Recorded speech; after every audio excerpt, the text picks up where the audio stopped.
Renungan Harian Katolik, Sabtu 11 Juni 2022. Utusan Allah yang setia.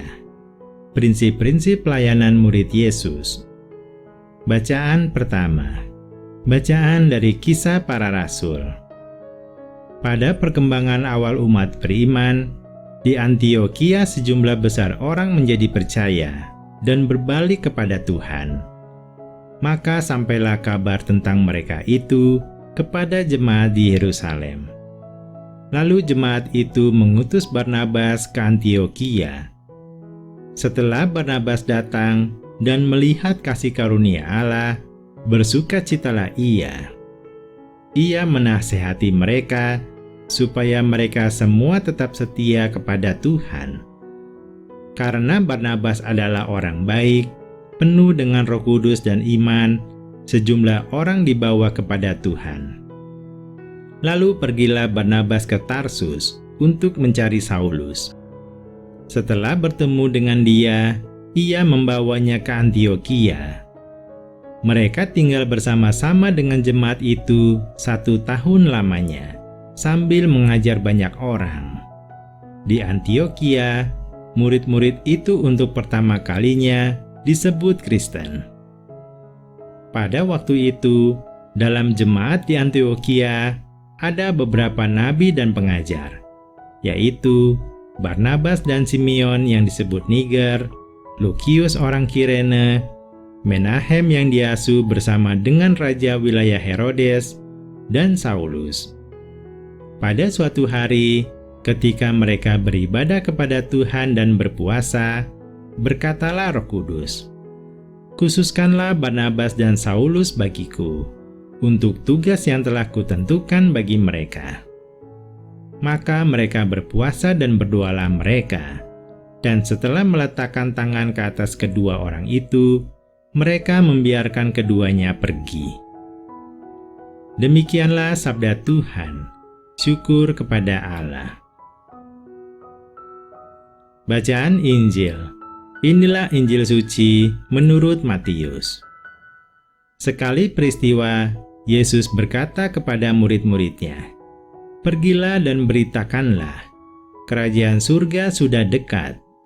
Sembuhkanlah orang-orang sakit, bangkitkanlah orang mati, tahirkanlah orang kusta, usirlah setan-setan.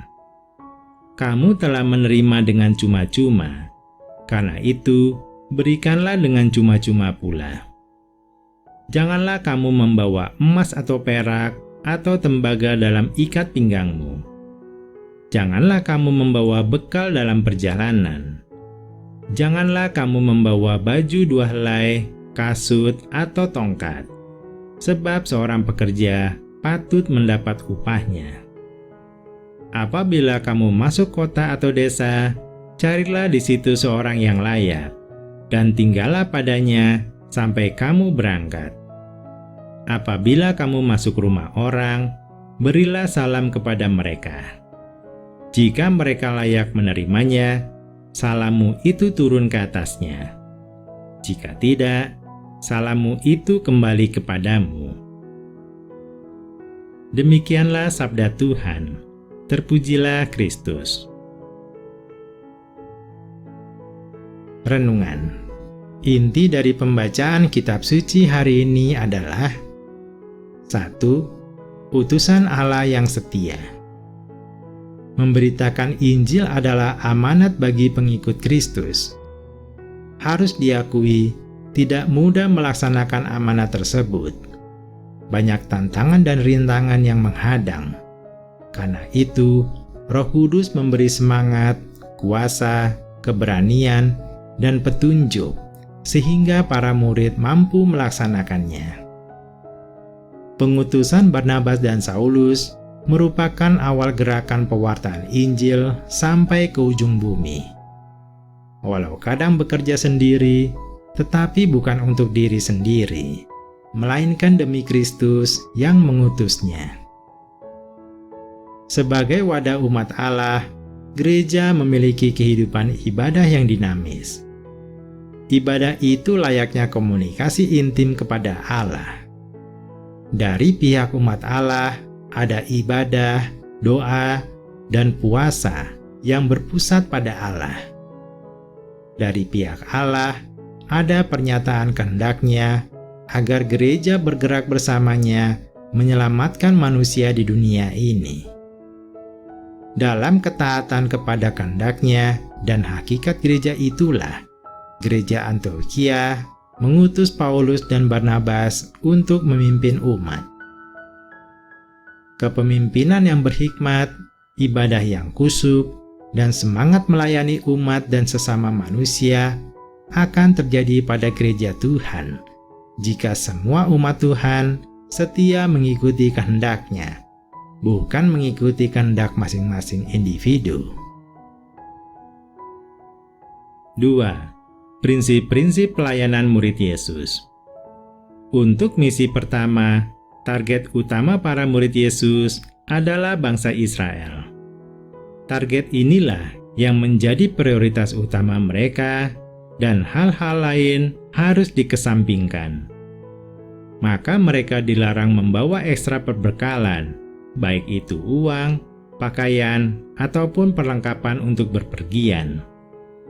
Tujuannya supaya mereka menjauhkan diri dari kemewahan dan tidak dibebani dengan perbekalan yang banyak, yang justru akan membuat mereka sibuk untuk menjaga perbekalannya daripada melayani dan hidup bergantung kepada Allah.